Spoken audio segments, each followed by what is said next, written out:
See you then. Thank you, Dennis. In the fight against human trafficking, a local nonprofit says there is a forgotten victim: boys.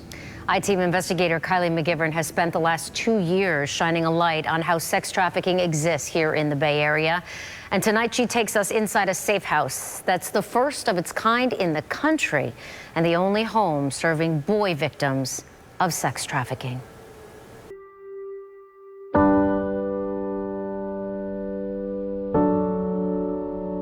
So they're often the forgotten victim of trafficking because we don't allow them to be the victim. John Long runs the Boys Safe House for the U.S. Institute Against Human Trafficking, a nonprofit, faith-based organization. And we think that these boys are willing participants, that it's a victimless crime. If the boy didn't want to do it, the boy wouldn't do it. But we know that that's not true. In Florida's safe homes, kids come voluntarily and can leave when they want. This is not just a place to sleep. This isn't a holding tank. This is a place where we want to give kids real life skills and real therapy.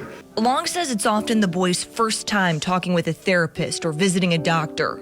All are enrolled in school and meet with a survivor mentor. One of the stories that I think that broke everybody's heart within our organization is when we got a phone call about a 10-year-old boy. And I picked him up, and when he came to my car, he had nothing but a trash bag.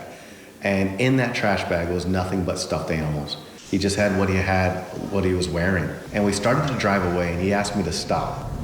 And he looked at me, and in broken English, he wanted to know, "Are you safe?" When we're talking about 5 beds here, how does that compare to the need in Florida for male victims of human trafficking? In last year's DCF report, they estimated over 15% of minors that are trafficked in the state of Florida are boys. The Department of Children and Families says its abuse hotline received 1,900 reports of alleged human trafficking last year. 308 were for male victims. The numbers that are being reported are underreported. So our question is, where are those other kids going?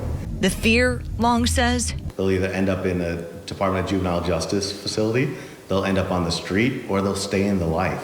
Long says they rely heavily on state funding and donations from the community. It's much more than just a bed. It represents a new life. In Central Florida, I'm I-Team investigator Kylie McGivern, taking action for you.